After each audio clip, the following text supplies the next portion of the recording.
Hello, I am Professor Kino, and welcome to my Office of Cinematic Antiquity. Today we will be talking about...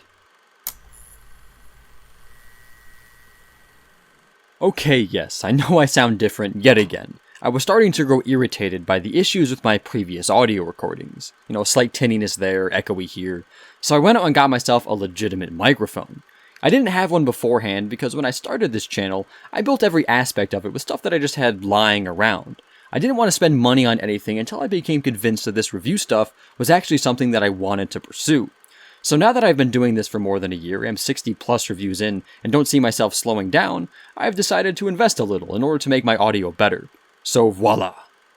Now onto scary stories to tell in the dark. I never read the books as a kid. According to my older brother, my mom told him that they were too scary for him to read, so by association they never made their way down to me. But I was aware of them. They were always present at school book fairs, and the terrifying images connected with each story were spread around like an under-the-radar wildfire, popping up in the strangest of places. However, because of my disconnect with the books, the images never impacted me the way that I know they did my peers. Despite this, when I first saw the brief Super Bowl TV spots of the books' film adaptation, I was floored, not only because they kept name-dropping Guillermo del Toro.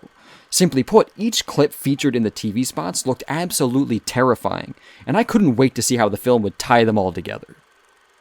Premise. After a group of teenagers discover the hidden diary of the late Sarah Bellows, who is the source of a spooky urban legend involving the deaths of local children, the book begins to write scary stories all by itself.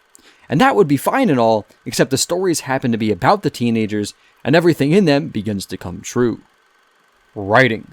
The plot itself is nothing new. It's a little bit of the Goosebumps movie, a little bit of Paranorman, a bit of Alan Wake, which is apparently becoming a TV show, and I am super on board with that, and pretty much a bit of any story that involves urban legends / stories coming to life. Scary stories to tell in the dark doesn't do anything new. However, it does do what it does well. For one, the main characters aren't loathsome. There are so many horror films out there that feature teenagers where the teenagers are just plain awful. And you eventually get to a point in the film where you just don't care whether or not they die. In fact, you might even start rooting for the killer or monster, just going to town saying, "Get 'em, kill that annoying sod." But here it's different. While I was a little nervous that the characters would be obnoxious early on, they grew on me to the point that I saw them as good acquaintances, each with their own clear-cut personalities, histories, and most importantly here, fears. And Scary Stories' screenplay really uses those fears to tie in many of the classic tales from the books. For example, one character is agitated by, and maybe even afraid of, his mother's overprotection and affection. So his scary story involves the Pale Lady. Good lord, the Pale Lady. Look at this freaky piece of work. But brought into this film so naturally. Her goal is to reach her targeted kid, hug him, and tell him that this is a bad place. In other words, be a protective mother. I mean, other messed up stuff happens afterward, but her core personifies one of the characters' fears wonderfully. And another implementation such as this is of the Jangly Man. While the classic story Mitai Doughty Walker is scary enough, the way that the film brings the creepy dismembered creature to life as a parallel to one of the kids seeing his brother shipped back from Vietnam in pieces, and the fear that arose from that, is excellent. And yes, this does mean that the film takes place in the 1960s, and even though the time period doesn't have all that much impact on the story except mostly for aesthetic purposes, I personally didn't mind, because as anyone who has been keeping up with my channel should know by now, I have a thing for 60s backdrops. Anyway, while I do wish that there were even more scary stories and monsters in the film, because they were hands down the best parts of it, the story as a whole is really solid, and I was impressed by the screenplay's ability to adapt a series of books that feature unconnected short horror stories into a singular, cohesive film that, if nothing else, is satisfying. Because, like I said, everything this film does, despite none of it being wholly new, works nicely, and the result is a solid horror film with some standout monsters, tolerable teenagers, and a good dose of classic horror fun. Acting. The acting is good. Everyone brings a surprising amount of depth to their individual characters. Each actor is given at least one moment to step up their game, and they deliver. Even when the emotions that the characters were supposed to be feeling aren't fully clear via the screenplay, the actors did great jobs at elevating the material. It's nothing fantastic, but it's suitable. I didn't recognize any of the actors from anything else that I've seen: Margaret Colletti, Michael Garza, Gabriel Rush, Austin Zajur, Natalie Ganzhorn, or Austin Abrams, but I now have them all on my mind and hope that they get more work from this, because I think they all deserve the chance to grow even more within the industry. Costumes, hair, and makeup. While the characters had on some solid period-accurate late 60s clothes that definitely worked, the standouts here are, of course, the monsters themselves. Spectral Motion, a practical effects company that has worked for Del Toro in the past, took on the mission of recreating the terrifying images of the books for the film, and they did a wonderful job. The ability to take a spooky 2D minimalist abstract image and turn it faithfully into a real prosthetic costume is spectacular, and the final results here are horrific. From the demonic scarecrow Herald, to the shambling corpse missing her big toe, to the disturbingly smug pale lady, to the crooked contorting colossus, the jangly man, the practical makeup here blew me away. It's nothing that Del Toro projects haven't had in the past, looking at you, Pan, Pale Man, Hellboy, etc., and I wish that the monsters here had more screen time, but the exquisite craft is still undeniable. Set design. This film was like a trip through horror film highlights. We go from small town to haunted house to creepy farm to insane asylum to high school. This film got to play with all the classic horror set pieces, and it uses them well. Dense cornfields, long stretching hallways, creepy basements, etc. Since none of the sets are the sole focus of the film, they're not fully explored, but their screen time isn't wasted, and each is effective enough. It's sort of like horror light, dabbling in as many horror subgenres and tropes as it can, and I dug it. Choreography. The action here is mostly just running and hiding. Running from a spooky scarecrow, hiding from a reanimated corpse, running from a disturbing lady, etc. However, the most impressive choreography was the contortionism done by Troy James for the Jangly Man. I first saw James via a clip from America's Got Talent, and I love seeing where he is now. His motions are unreal, and they help to make the Jangly Man scenes extremely memorable. In fact, I actually thought that the Jangly Man was entirely digital because of the mind-blowingly freaky movements that James can do. But it turns out that a lot of it was just James doing his thing in a creepy costume. And it's spectacular. Cinematography. This is a solid-looking film. It does a wonderful job at showing off its monsters to their most effective extreme. It's tense, classic feeling, and in a way simplistic. But every shot works, and I thought it looked great.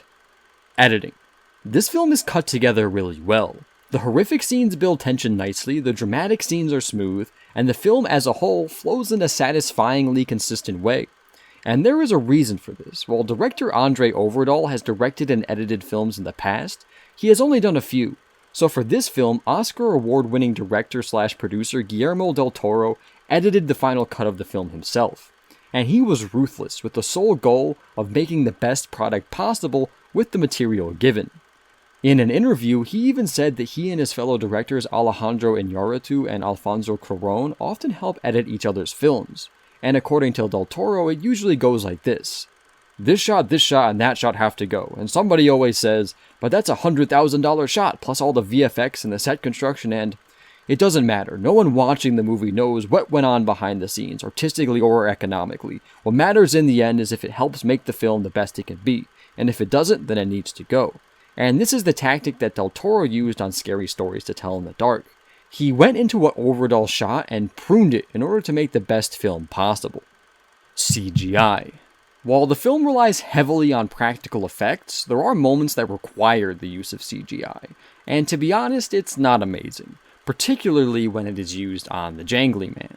While most of the monster was brought to life by a terrifying Troy James performance, the costume wasn't able to do the required facial motions, and there is some severed limb regrowth stuff that needed CGI to pull off as well. And it was, However, I enjoyed the rest of the film enough to overlook it, and the Jangly Man was a terrifying monstrosity with or without the CGI, so I didn't really care that the digital stuff was mediocre. And the fact that the film only had a $25 million budget makes it all the more easy to forgive. So the CGI is a little rough, especially compared to the CGI marvels that have been coming out of late, Alita, Endgame, The Lion King, etc., but it doesn't ruin Scary Stories to Tell in the Dark in any way. Music. It's a good horror movie soundtrack. It's spooky and atmospheric, and it has a chilling core song, the Hearse song. For those who don't know, it's a traditional spooky song about death and decomposition, and it made an appearance in one of the Scary Stories to Tell in the Dark books. And there was also one cover of Season of the Witch by Lana Del Rey, which set up the film nicely enough. However, it wasn't amazing, though it did make me think of Halloween, and that really put me into the right mood for the film. so I guess it did its part. And since the latter song is the only one that I have been able to find to listen to independent of the film, I looked on YouTube, Spotify, iTunes, and Amazon, it'll be the only one that I share a clip of. You got to pick up every stitch. You got to pick up every stitch. Oh no, must be the season of the witch. Must be the season of the witch. Must be the season of the witch. Direction. When I first saw the TV spots of this film, I, like most everyone else I assume, thought that Scary Stories to Tell in the Dark was directed by Guillermo del Toro. However, that was not the case, and I am ashamed to admit that it took me as long as it did to realize that. It was actually directed by the Norwegian director Andre Ovredal, and I am sad to say that I was not familiar with Andre Ovredal before seeing this film, so I honestly did not know what to fully expect going into it. I did do some research and saw that Ovredal had a solid track record critically, but you still never really know.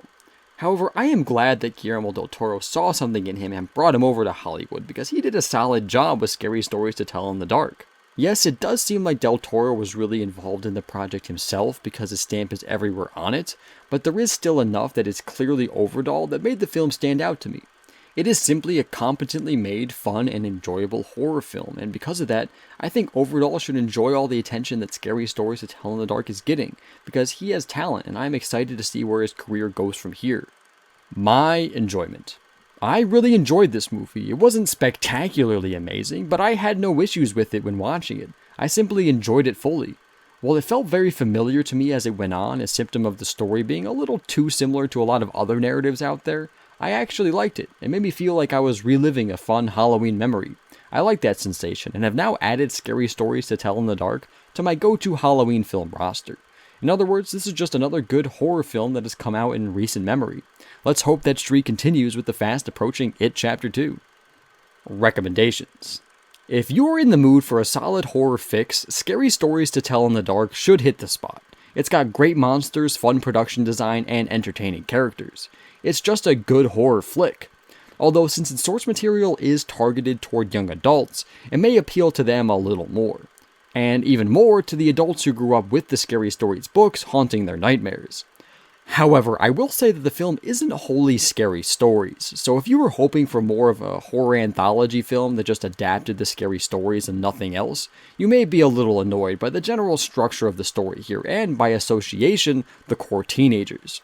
But if you don't mind the whole teenagers find a book of scary stories and they start to come true plotline, I think you'll dig your time with this one. Thanks for watching, I hope you liked it. If you did, leave a like. If you want to add anything, feel free to leave a comment. If you want to see more, please subscribe. I am Professor Kino, and I look forward to our next discussion.